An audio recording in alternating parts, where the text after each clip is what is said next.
Hello everyone, my self doctor Sandhya Peethani. మీరు కూడా pregnancy positive రాగానే గూగుల్ కానీ చాట్ జీపీటీ కానీ ఓపెన్ చేసి మీ రిపోర్ట్స్ కానీ మీ సిమ్టమ్స్ కానీ అక్కడ సెండ్ చేస్తున్నారా? ఇప్పుడైతే ప్రతిదానికి వాడుతున్నారు Google chat GPT. But pregnancy అనేది ఒక ప్రైవేట్ థింగ్. అంటే బేబీ స్కాన్ రిపోర్ట్ దాంట్లో షేర్ చేసి స్కాన్ రిపోర్ట్ ఎలా ఉందని రీడ్ చేయడం కానీ, లేదంటే మీ బీపీ, షుగర్ లేదా అదర్ బ్లడ్ రిపోర్ట్స్ ఏమన్నా అక్కడ షేర్ చేసి ఈ రిపోర్ట్స్ ఎలా ఉన్నాయని ఇవ్వమండం కానీ, ఇవన్నీ చేస్తే మాత్రం ఖచ్చితంగా దీని వల్ల నష్టపోయేది మాత్రం మీరే. ఎందుకంటే ప్రెగ్నెన్సీలో ఏమవుతుందంటే హార్ట్ బీట్ ఫ్లక్చుయేషన్స్ ఉండొచ్చు, బీపీ షుగర్ ఫ్లక్చుయేషన్స్ ఉండొచ్చు, లేదా థైరాయిడ్ ఉండొచ్చు. సో ఈ సిమ్టమ్స్ అన్ని కూడా మీరు వేరే పేషెంట్ తో కోరిలేట్ చేసుకోకూడదు. At the same time Google or chat జీపీటీలో కూడా మీరు కోరిలేట్ చేసుకోకూడదు. ఎందుకంటే మీ కండిషన్ మిమ్మల్ని చూసే డాక్టర్ కి మాత్రమే తెలుస్తుంది. ఇవన్నీ మీరు సెర్చ్ చేసుకుని మీరు యాంగ్జైటీ ఆర్ స్ట్రెస్ ఫీల్ అయ్యి దాన్ని బట్టి మళ్ళీ మీ బీపీఓ షుగర్ ఫ్లక్చుయేట్ అయ్యి మీ హార్ట్ బీట్ బట్టే బేబీ హార్ట్ బీట్ ఉంటుంది.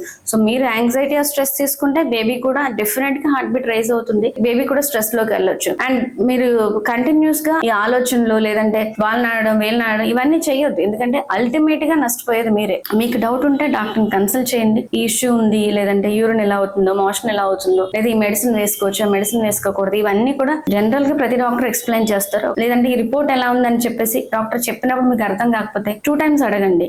బట్ మీ డేటా అంతా కూడా ఎక్కడో మీరు షేర్ చేయడం అనేది డెఫినెట్ గా చేయొద్దు. చాలా మంది ఈ చాట్ జీపీటీ నాకు ఇలా చెప్పింది మేడం, దానివల్ల నైట్ అంతా నిద్ర పట్టలేదు, ఇవన్నీ చెప్తా ఉంటారు. That's wrong. ఎందుకు మీరు చాట్ జీపీటీని నమ్ముతున్నారు ఆర్ గూగుల్ నమ్ముతున్నారు? అవి చెప్పిన దాన్ని బట్టి మీరు నైట్ అంతా స్ట్రెస్ తీసుకోవాలి.